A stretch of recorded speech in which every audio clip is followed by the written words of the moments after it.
Halo teman-teman. Pada video kali ini kami dari kelompok 1 akan menjelaskan tentang materi Guillain-Barré syndrome. Untuk selanjutnya di sini saya sendiri sebagai moderator memperkenalkan diri dengan nama Danian Nuaramdani. Kemudian ada rekan saya Putri Februari. Hai. Lalu ada Putri Indah Lestari, halo. Hai. Dan yang ketiga ada Putri Regina Puji, halo Puji.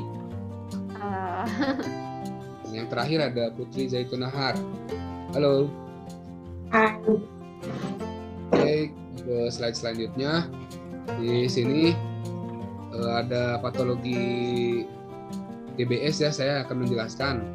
Menurut Center of Disease Control and Prevention atau CDC di tahun 2012, Guillain-Barré syndrome yang biasa disingkat GBS adalah penyakit langka di mana sistem kekebalan seseorang menyerang sistem saraf tepi dan menyebabkan kelemahan otot, bahkan apabila parah bisa terjadi kelumpuhan. Mekanisme GBS diyakini merupakan suatu neuropati inflamasi yang diduga disebabkan oleh reaktivitas silang antara antigen dan antibodi saraf yang disebabkan oleh infeksi tertentu seperti Campylobacter jejuni. Kemudian slide selanjutnya. Selanjutnya ada patogenesis. Patogenesis yang pasti dari Guillain-Barré syndrome atau GBS ini masih belum diketahui. Namun ada faktor resiko yang diduga berkaitan dengan penyakit ini, yaitu adanya riwayat infeksi bakteri dan virus. Infeksi bakteri Campylobacter jejuni diduga menjadi faktor resiko penyebab GBS. Infeksi bakteri ini menyerang sistem pencernaan dan dilaporkan paling sering berasosiasi dengan Guillain-Barré syndrome atau GBS. Selanjutnya. Yang selanjutnya adalah patofisiologi dari GBS.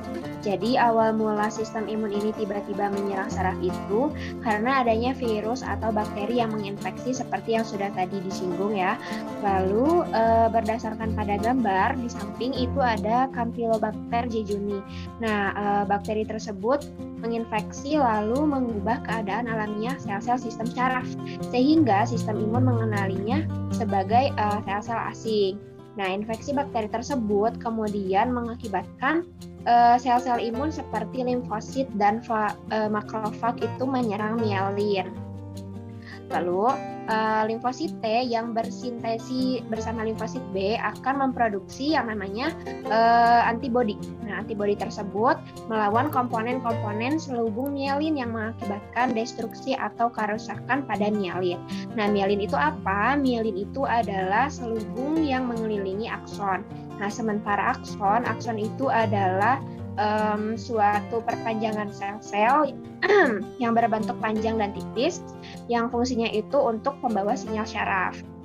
Nah, jadi pada GBS, sistem imun mulai menghancurkan selubung mielin yang tadi, yang mengelilingi akson syaraf perifer atau bahkan menghancurkan akson itu sendiri. Dan pada GBS juga terbentuk antibodi atau imunoglobulin sebagai reaksi terhadap adanya antigen atau partikel asing dalam tubuh seperti bakteri maupun virus.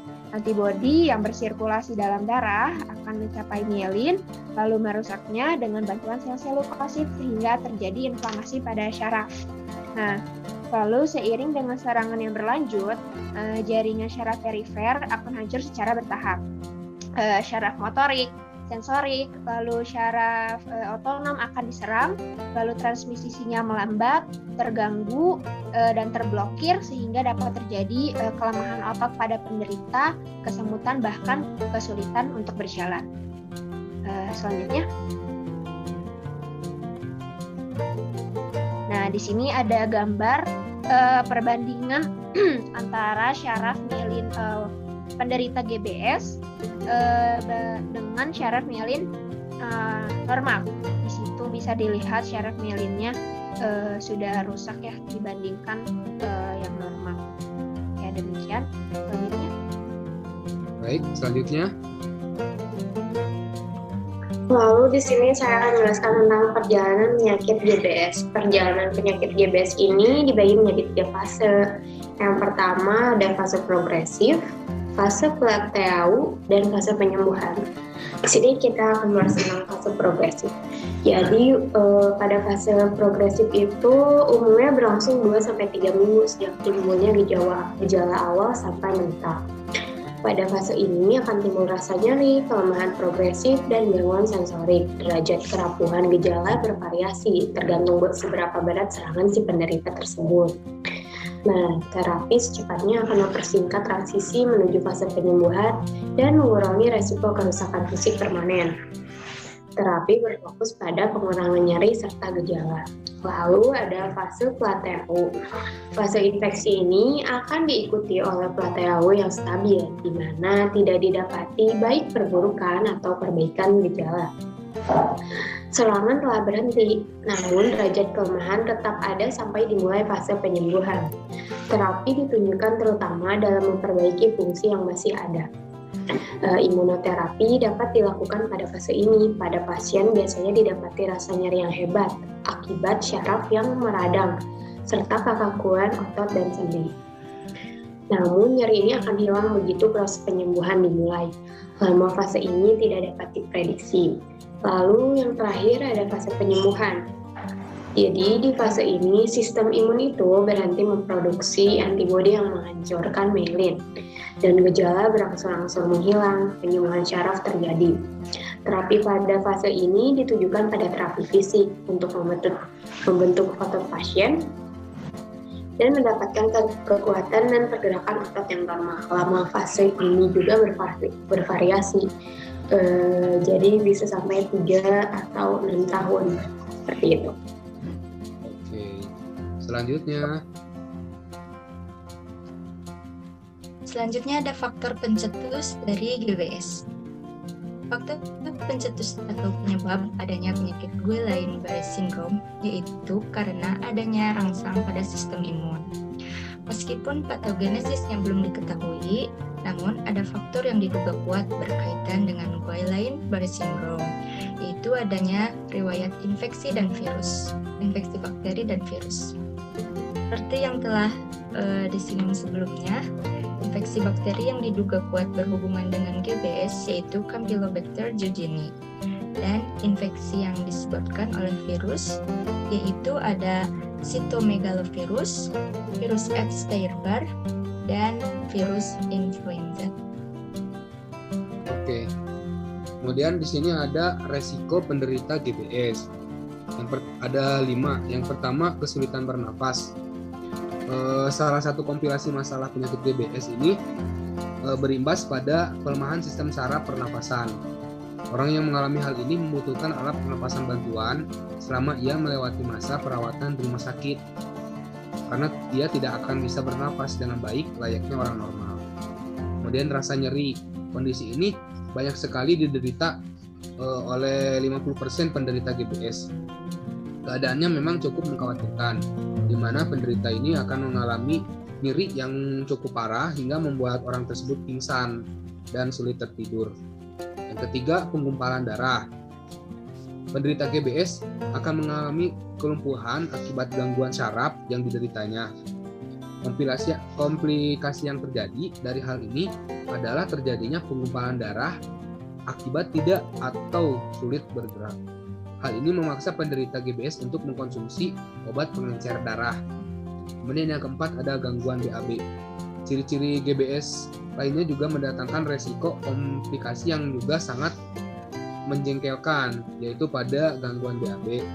Orang yang menderita GBS akan mengalami gangguan saat BAB. Mereka tidak akan bisa menahan untuk buang air besar, sehingga memaksanya harus mengenakan popok. Yang terakhir ada gangguan tekanan darah dan jantung. Komplikasi GBS juga terjadi pada tekanan darah yang tidak stabil dan juga frekuensi detak jantung yang tidak normal. Kemudian selanjutnya ada epidemiologi oleh rekan saya.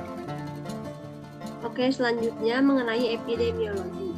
Penyebaran Guillain-Barré syndrome ini telah dilaporkan terjadi di seluruh dunia, namun masih merupakan penyakit yang langka. Pusat Pengendali dan Pencegah Penyakit Amerika Serikat atau CDC melaporkan angka prevalensi dari Guillain-Barré syndrome ini hanya berkisar 1-2 kasus per 100.000 orang, di mana setiap tahunnya hanya terdapat 3.000 sampai 6.000 pasien. Sedangkan berdasarkan kelompok usia, GBS ini terjadi sekitar 1,5 kasus per 100.000 populasi di usia kurang dari 15 tahun. Sedangkan untuk rentang usia 70 sampai 79 tahun meningkat menjadi 8,6 kasus per 100.000 populasi. Sedangkan di Indonesia sendiri, GBS ini merupakan penyakit yang sangat langka, di mana kasusnya masih kurang dari 15.000 kasus per tahun. Demikianlah pemaparan kami mengenai Guillain-Barré syndrome. Mungkin hanya segitu aja yang bisa kami sampaikan tentang materi GBS ini pada video kali ini. Mudah-mudahan dengan video yang sangat singkat ini bisa bermanfaat untuk rekan dan teman-teman sekalian. Mohon maaf apabila banyak kekurangan.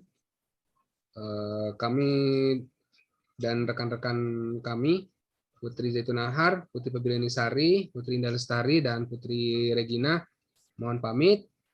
Terima kasih. Assalamualaikum warahmatullahi wabarakatuh. Dadah. Dah.